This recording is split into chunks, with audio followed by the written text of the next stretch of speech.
Hey guys, welcome to Relatable. Happy Wednesday. All right, today we are talking about Republicans voting against a price cap on insulin.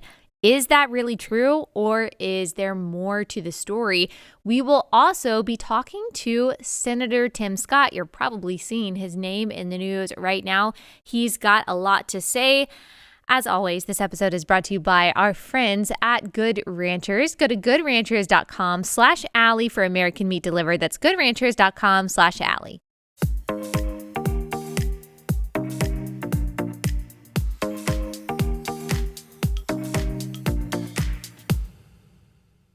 All right, I first want to talk about the thing that you guys have been messaging me about, which is this headline that the GOP blocked an insulin price cap. So this is the same kind of deal that we talked about a couple weeks ago when you were hearing that Republicans blocked access to birth control and that they also tried to make it illegal to allow gay people to get married.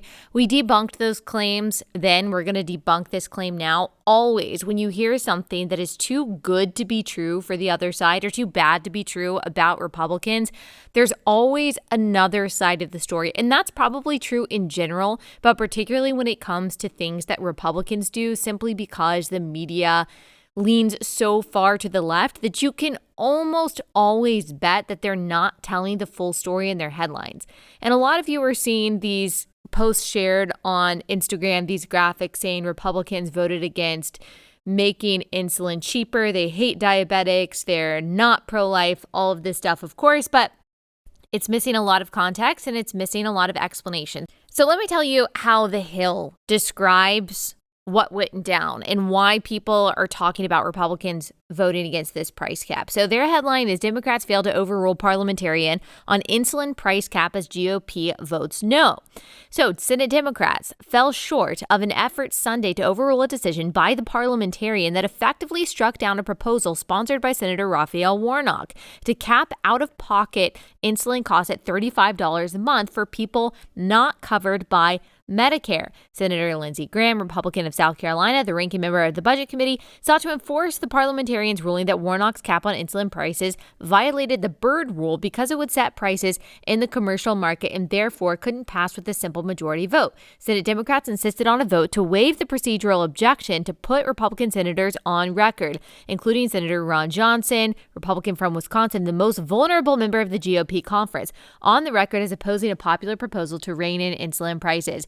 So they broke the rules. They broke the budgetary rules. They broke the procedural rules, and the parliamentarian of the Senate tried to enforce that rule, and Democrats tried to overrule it to make sure that they could get Republicans on the record voting against the price caps on insulin. Why? Because it is politically advantageous to them. Of course, this goes both ways. Republicans do this to Democrats, but you never see the widespread vitriol when an amendment or any kind of bill is pushed by Republicans that the Democrats vote no on. You just don't see the mainstream media reporting on it the way that they report negatively on Republicans. You don't see those flashy Instagram graphics going around saying, wow, how terrible it is that Democrats voted against this. There are a lot of amendments that Republicans tried to add to this latest so-called Inflation Reduction Act that were turned down, that were blocked by Democrats. Amendments to secure our border, amendments to try to protect American manufacturing, to try to limit new audits by the IRS to people who make a significant amount of money rather than the IRS going after working class people. And Democrats voted against all of those things. And you probably didn't even know that unless you are paying attention to conservative media, because again, you just don't see the widespread mainstream reaction to the Democrats' votes that you see to Republicans' votes. Now, some Republicans, many Republicans do actually oppose price caps as a rule, as a principle, because they believe that it is actually just going to push the cost somewhere else. So it's not actually going to lower the cost. If you artificially say, which is what a price cap is, it's an artificial limit of how much something can cost. So if the government says you can only charge this month, well, the companies, including insurance companies, they're going to find another way to make up for that money. And the Washington Post, to their credit, actually does report this, even if their headline leans left. So the Washington Post says this: many Republicans have opposed a $35 cap, saying the measure did not address the root problem of skyrocketing insulin prices. Instead, they said it would force insurance companies to pass on the cost through premiums, which is absolutely true. And so it might seem like you are paying less when it comes to insulin, but you are actually going to end up paying the same because the insurance companies are just going to shift that cost around. National Review has an article that discusses price caps on insulin and why competition in this market, not price caps, are actually the answer. And therefore, why Republicans are actually right to vote against the price cap, even including consideration of the fact that Democrats broke the rules and all of that. Even without that, Republicans would be correct to vote against something like this because ultimately it doesn't make a positive difference in the lives of people who have diabetes and need insulin. So I'll get to that in just one second. Let me pause. Let me tell you about our first sponsor for the day.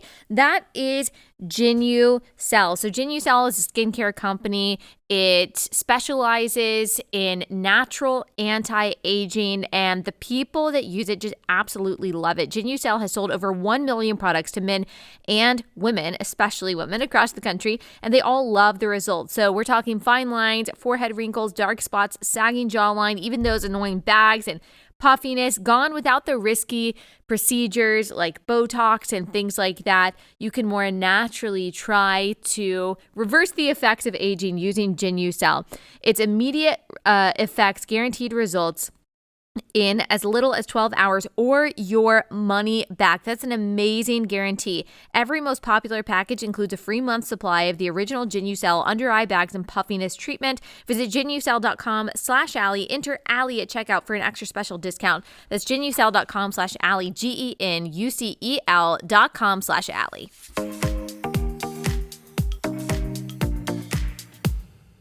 So here's what National Review says.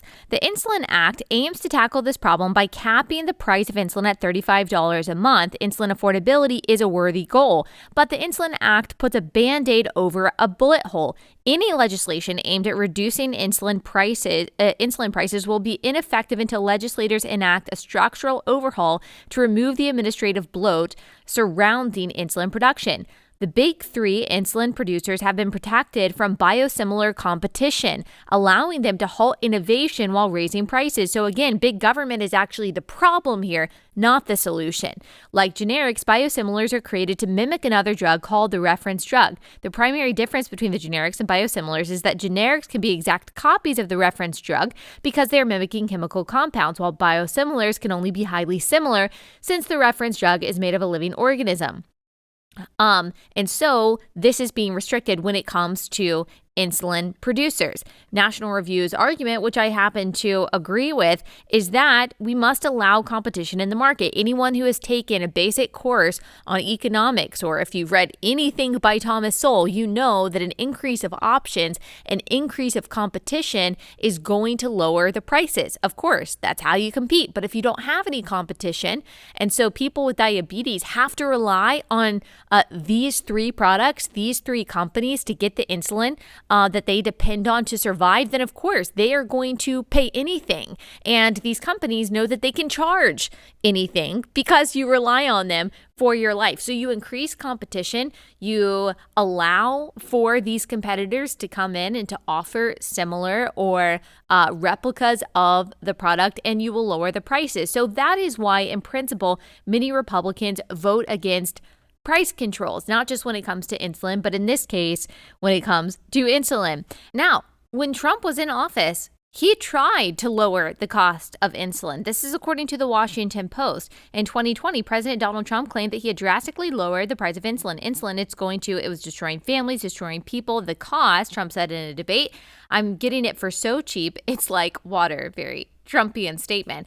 Trump signed an executive order to lower the price of insulin as one of his final healthcare acts in office. And we'll link that executive order. You can read it for yourself. The ruling was narrow, experts said, and would have lowered the cost of insulin for certain patients who go to certain federally qualified health centers. Okay, but maybe you say something is better than nothing if you agree with the logic of his executive order.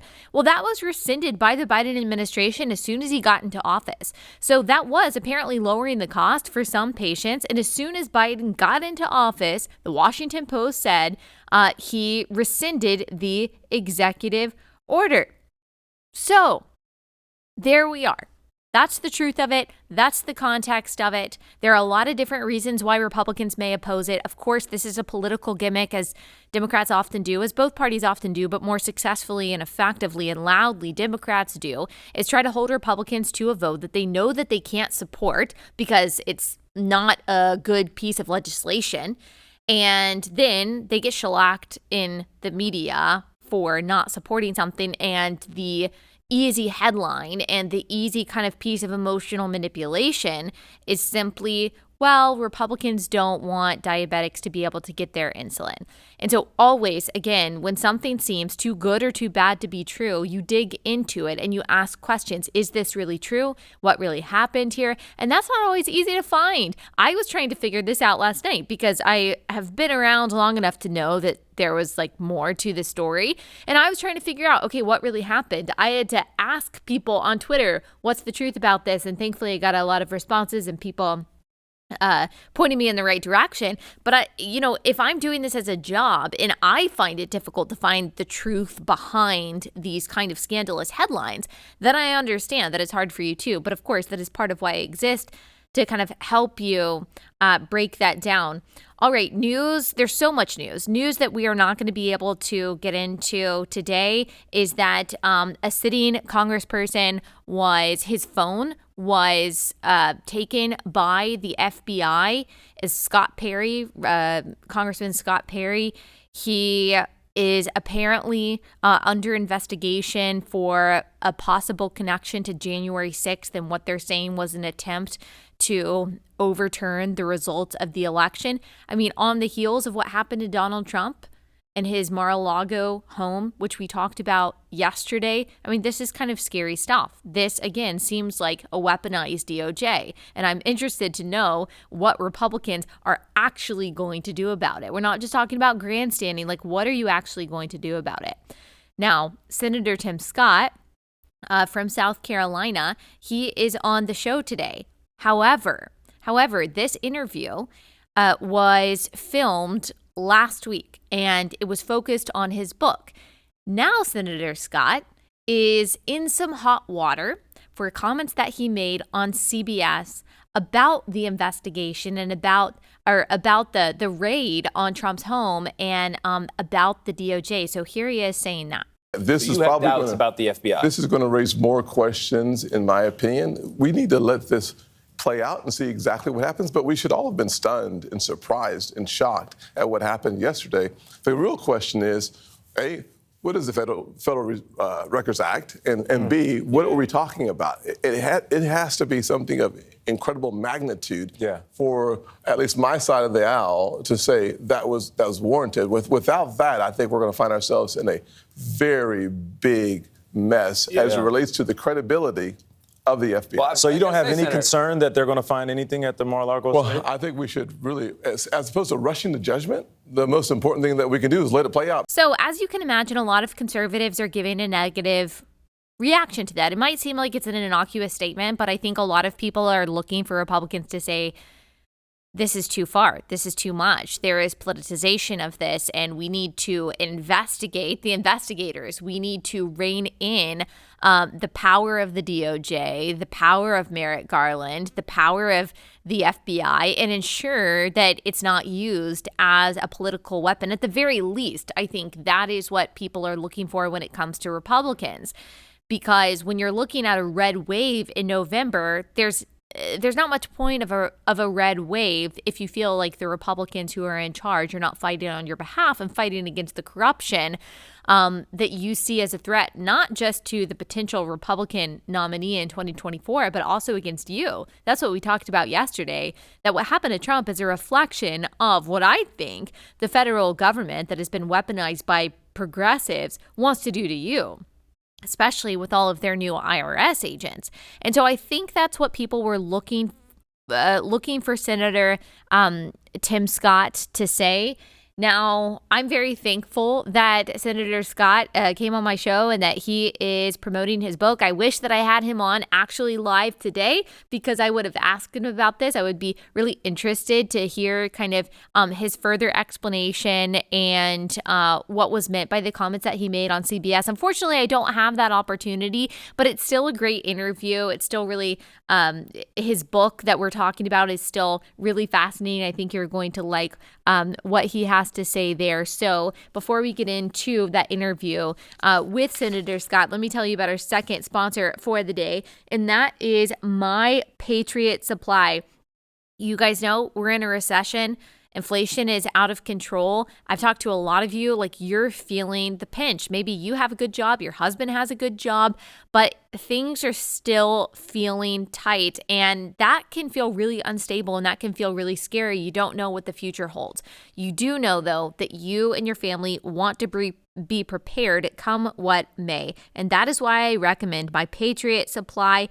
It is an emergency food supply that you can store in your pantry, in your laundry room, wherever, and it's food that is packaged to stay fresh for up to 25 years. I've arranged a special deal where you will save $50 on My Patriot Supply 4-week emergency food kit. It's the ideal size to get you and your family through a pinch. You'll save $50 on a 4-week food kit. Go to preparewithallie.com right now. That's preparewithallie.com.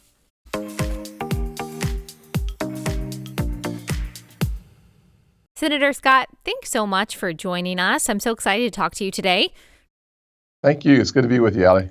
Yeah, so before we get into your book, I just kind of want to get your analysis on the state of the country. 85% of Americans, according to a poll published at the end of June, say that the country is headed in the wrong direction. 92% of our party, Republicans, 78% of Democrats. So we might disagree on why the country is headed in the wrong direction, but we do agree that it is not going the right way. Why do you think that is, and do you think we can turn it around? Well, I'll start with the latter first. We can absolutely turn it around. I think we'll start turning it around in November of this year when we take majority in the House and the majority in the Senate. Without any question, elections have consequences. And one of the things that people are feeling, especially on the left, is buyer's remorse. The bottom line is a simple one, that when you look at the state of our economy, when you understand and appreciate the negative impact of inflation, and when you go to the gas pump and you realize, oh my gosh, under President Trump and the Republicans, it was $1.99 in South Carolina. Now it's almost $4 a gallon. Mm-hmm. Something is really wrong. You look at the global stage and you come to the conclusion, especially on the right and I believe on the left as well. My goodness gracious, can President Biden not get it right somewhere around the world? And the answer is no, he can't, nor has he. And so whether you're suffering buyer's remorse on the left or if you are on the right and you're saying, yeah, this is exactly what you should expect from this administration, when you add $4 trillion of spending and yet the average person in our country has less money for their own priorities, this is a terrible consequence of bad leadership, bad policies, and the combination makes bad politics in November for the Democrats. Good news, the cavalry is coming. November is going to be the start of something brand new in this country, and I'm excited to play a role in that. Yeah, tell us what that looks like if and when Republicans take the majority in the House and the Senate. What are the priorities for turning the ship around? You know, think about one of the most important issues that we face today, the issue of education. A good education is the closest thing to magic in America. One of the things that we learned in the Commonwealth of Virginia just last election cycle, is that parents are a necessity in education. We should be the party of parents. We should literally stand up and shout from the mountaintops that we are here on behalf of parents because we want parents back in charge of their child's education. We should do what we did from 2016 to 2020. We passed the most inclusive economic packages the country's ever seen. One of those was, of course, the 2017 tax cuts. Another example were the opportunity zones that I helped to pass through. Another one was the work that we did on education on HBCUs, historically black colleges and universities. What we proved to Americans is that the great opportunity party, we lead from the front. We take all of America into consideration, and we pass policies that help our rural voters and our rural constituents, as well as those suffering in marginalized communities in big blue cities. We are the engine that makes America great. And a lot of people are hungry for that. They're hungry to see that come to fruition, and they're hoping that everything that you are talking about will be manifested. But as we just talked about a couple minutes ago, a lot of Americans are feeling pessimistic. Maybe they're even feeling hopeless. And that's a lot of what you talk about in your book, why Americans should not feel hopeless, that America has been a story of redemption. And from your perspective, it still is and can be, that we still have a long way to go and the road ahead can be really good and unified. I got to say, it's hard for me to see that way forward sometimes. So tell us about this book and the picture that you paint for us. Well, one of the things that you just said is so important, is that we should see America as the solution, not the problem. One of the things you'll learn in the book, my book, America, a Redemption Story, you'll learn about the keys to overcoming the greatest obstacles and turning those obstacles into opportunities. You'll learn about how failure can actually lead to your greatest success, and you'll learn about the fact that problems sometimes are disguise for real promise that is in your future. What we've seen as a country is we've seen America struggle with our greatest challenges and our greatest sins. And as a result of our challenges and our sins, we have actually rose to be an even better nation. We are the city on the hill. We are that bright, shining light, the beacon that hope is eternal on earth if we do the things that are necessary as individuals to make for a better nation. And it's one of the reasons why you and I as conservatives, we know that the bedrock of this nation is a Judeo-Christian foundation. The story of redemption is a story of faith, but it's not just my faith in the good Lord. It's also my faith in America. It's my faith in my fellow Americans. The truth is that we as a people can do all the things expected and even more. We are an exceptional people, but we need to know how that happens. Yeah. Tell us a little bit, as you write in your book, and as I've heard you talk about before, of the story of redemption in your own personal life. Tell us about your upbringing and really what started to shape you as a young person into the person, the senator that you are today. You know, one of the most important parts of my upbringing was when my parents got divorced. We moved in with my grandparents. Small house, 700 square feet, North Charleston, South Carolina, mired in poverty and hopelessness. But my grandparents were resilient. The most important lesson I learned in my young formative years was the power of freedom and the power of choice. My grandfather chose to set for me and my brother an example of a man reading the newspaper every single day because he understood the power of being informed. I saw that one day, I saw it 1,000 days while I was in that house. Unfortunately, what I learned 15 years later was that my grandfather could actually not read, but he was willing to set the example that all things are possible to those who actually invest themselves.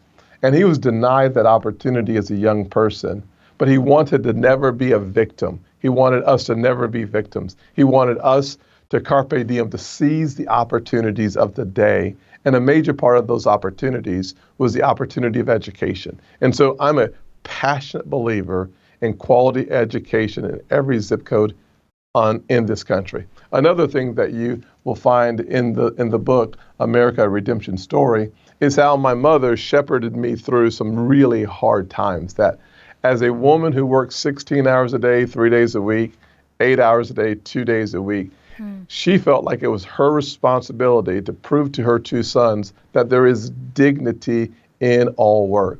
It is a lesson that we need today, perhaps more than we have in any other time in my lifetime. The muscle of work is atrophied in this country, and we need to restore our faith and confidence that you can earn it.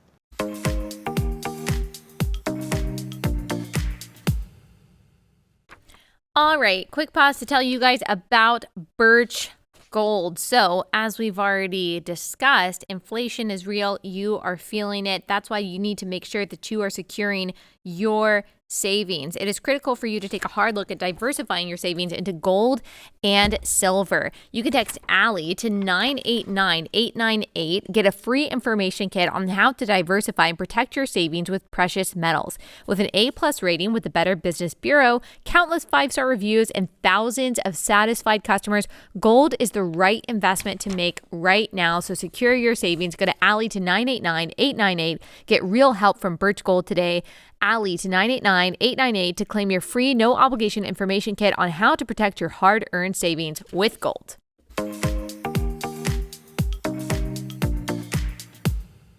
You talk about in your book that 2 things helped define you and helped shape you: buck teeth and football. Can you talk a little bit more about that?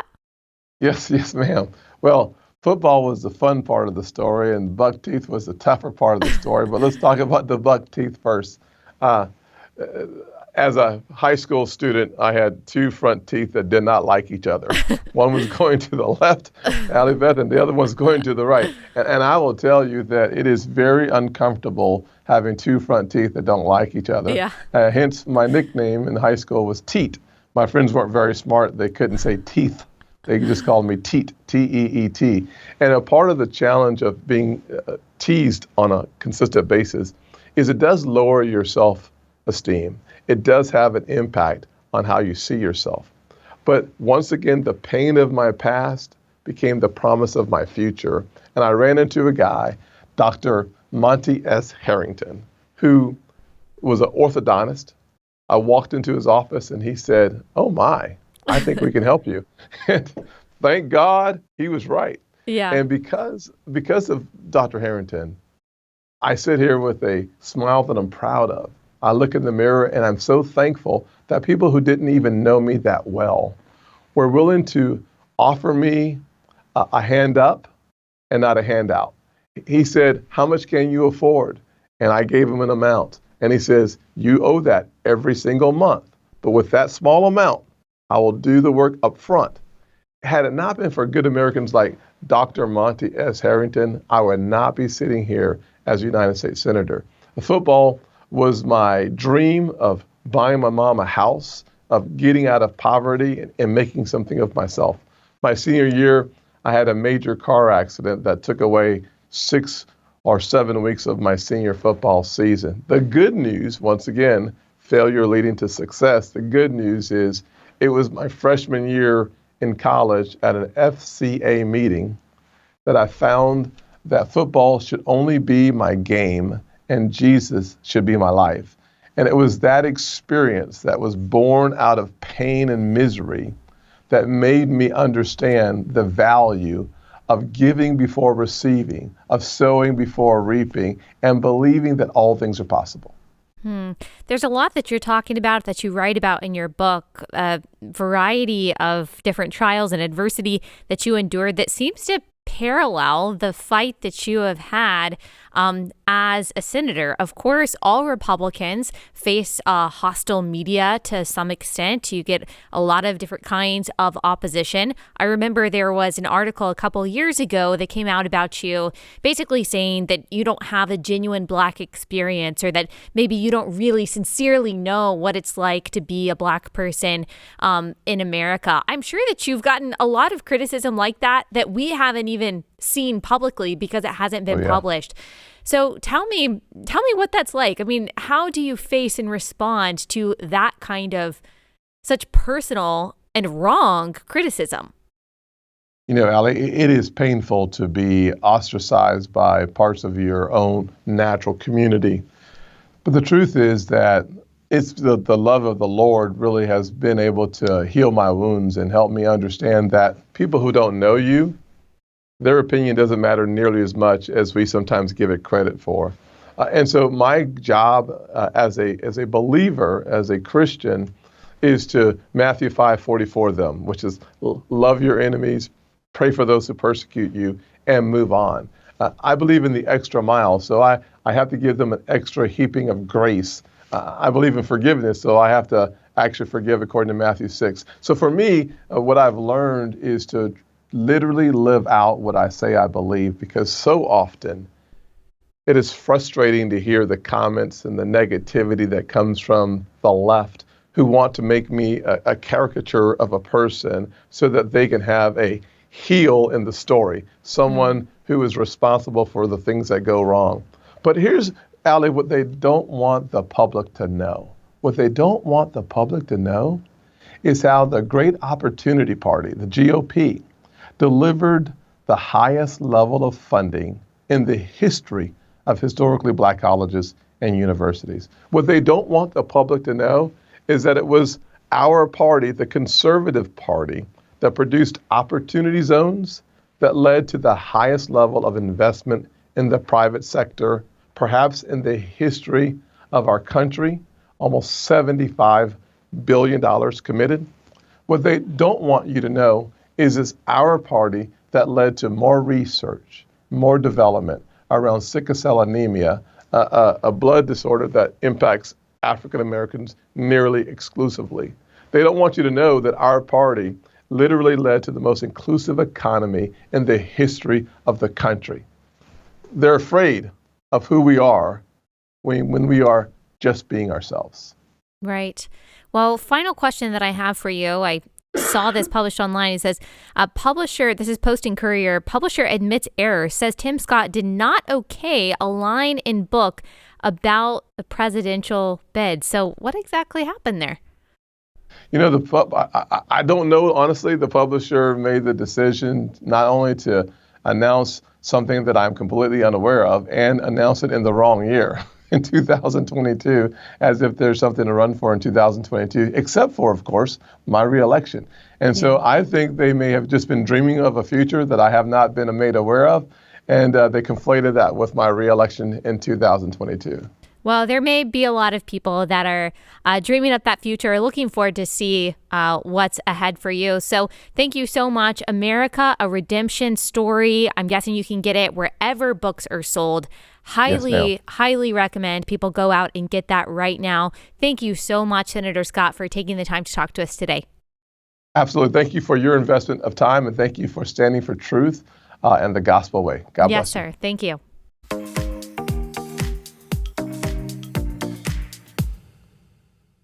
Okay, I'm so excited to tell you about our last sponsor of the day, and that is Covenant Eyes. This is a tool to help you stay accountable as you are online, as you're on your phone, as you're scrolling through social media, to protect you or to protect a loved one in your life from pornography. I know that porn can be difficult to talk about, but if your faith, your marriage, your family are as important to you as I know that they are, you really should give Covenant Eyes a look. The app sits quietly on all of your devices that need it. It monitors your screen activity and then provides detection through blocking. And here's where Covenant Eyes is a great deal. Just one account gives you unlimited users with protection for an unlimited number of devices like cell phones, computers, iPads, and tablets. That's your whole family for one price. So this is great for your teens, for your kids, for yourself, for someone that you know who would just benefit from this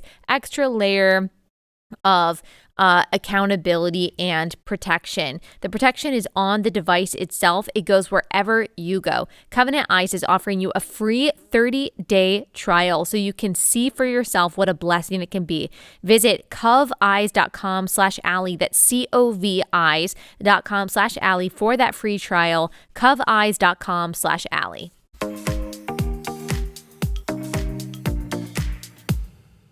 All right. I hope you enjoyed that little conversation. Again, I wish I could have asked him about everything that is circulating in the news with his name right now and some of the pushback that he has gotten next time. Maybe he'll come back on and we'll be able to discuss that. But I wanted to end on a lighter note. I saw this video on Twitter. I thought that it was so sweet. If you're just listening to this, this is like a little league or maybe a high school, middle school baseball game, and the pitcher accidentally hits the batter in the head with a ball. He's all shaken up from it, and then the batter comes and comforts the pitcher to try to kind of calm his nerves so he can keep playing the game. I thought that this was a really sweet moment. Here it is. Oh, look out.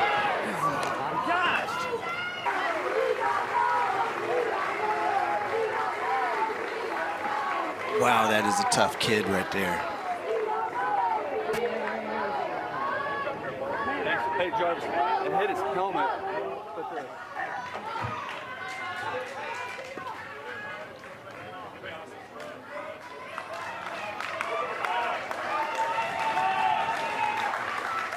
So this is really cool because as a pitcher, Bubs looks shaken up right now because of what he did. And look at Zay Jarvis. This is such great sportsmanship. He wants him to know that it's okay, that he'll be fine. Hey, Bob. Look at me. Look at me. You're all right. Amazing. You're all right? Look at me. Hey, look. You didn't do it? I'm crying. Oh my gosh, what's wrong with me? I just thought that was so sweet. I thought that was so sweet. And I know some people were giving these boys a hard time. It was the Little League World Series, by the way. And I think I saw like Dave Portnoy of Barstool Sports saying like, this is stupid. You know what? I don't care. I think, of course, it is so important to have tough masculinity for boys and men to have a good fight, to have a family and community to protect, for them to be courageous and strong. But that doesn't mean being emotionless. That doesn't mean being callous. That doesn't mean being void of compassion. Actually, we need men, yes, with a tough exterior, but also with a soft heart, and who know when to display and demonstrate that soft heart. And so I loved that. Hey, good job to the mama of the boy that comforted the pitcher. If I were her, I would be super proud. I just thought that that was so sweet. Guys, there is still goodness in the world. There is still reason to rejoice in the good things that God allows us to partake in. There is still always the opportunity to be kind and to show gentleness and to show compassion. And so let us take every opportunity to do that and to simply do the next right thing in faith, because when all of these scary things are happening in the world, when it feels like everything has come crashing down, God is still sovereign and he still calls us to the next right thing. So good on those boys for demonstrating compassion and good sportsmanship. We'll be back here tomorrow. We'll be with Jennifer Lahl, who is one of your favorite guests. She is an expert on surrogacy and the reproductive industry. There have been lots of stories going on that involve that subject. And so we're going to dig into it tomorrow. You're going to love it. I will see you then.